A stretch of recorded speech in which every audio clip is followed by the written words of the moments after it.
are leaving, so now we have to find 4 new members? Yeah, well, I got a call this morning about an audition I did about 2 months ago for the American version of Countdown.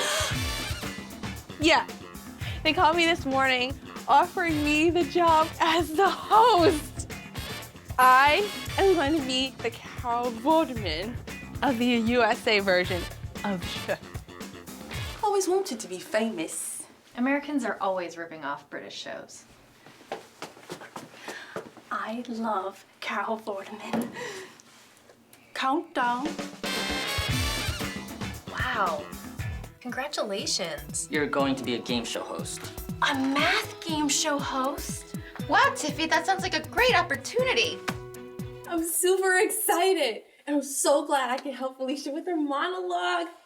She totally rocked it, and she's gonna be mega prime for the Miss America pageant in a few days. Thanks, Tiffy. I'm gonna miss you. Miss you too.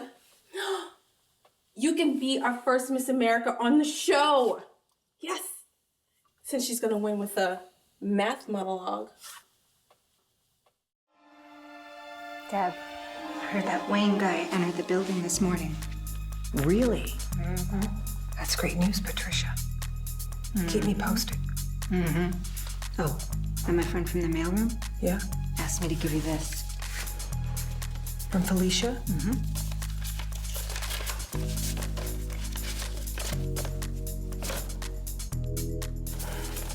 She's leaving for Atlantic City in 2 days.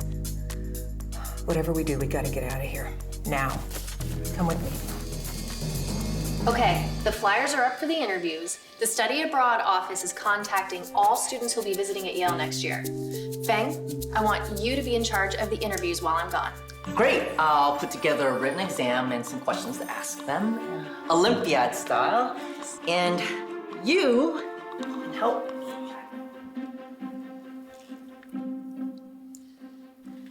Fang totally has a crush on Phoebe. All he did during the math fair was steal glimpses at her. And sulk. He perked right up when Grandpa Wang showed up.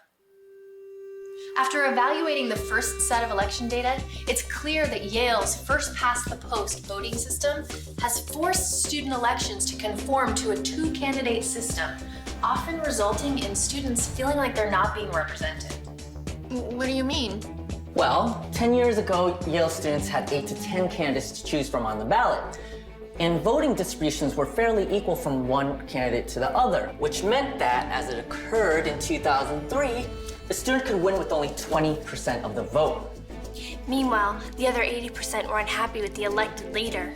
As 2 groups of students became more organized and better funded, candidates from those 2 student organizations became the clear frontrunners for years to come.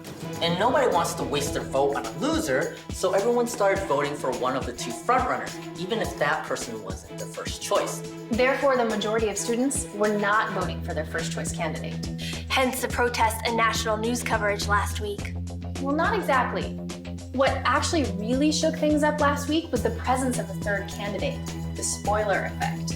The third candidate didn't win, but took votes away from the frontrunner who had the most in common with the third-party candidate. Therefore, the majority of Yale students voted against the winner. Hence the protests and attention of the accreditation team. Oh, kind of like Nader in the 2000 presidential election. Exactly. And that had to be settled by the Supreme Court. So we can all see the fairness issues associated with the current system. Now we need to try and propose something better.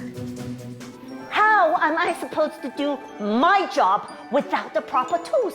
I thought you brought me here to make art. Felicia's never really been a fan of hairspray. Maybe we should all try the positive thinking visualization again. And they do say hairspray is bad for the environment. I did not win international hair shows to try and do a pageant without hairspray. I quit. You can't quit, Nelda.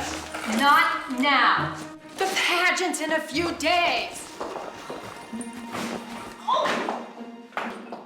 That's a lot of hairspray.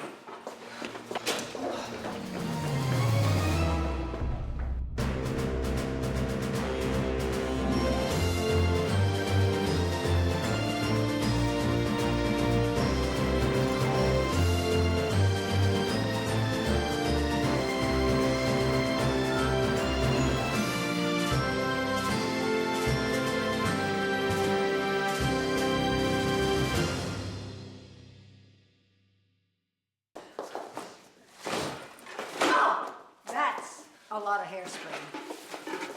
And you can help me.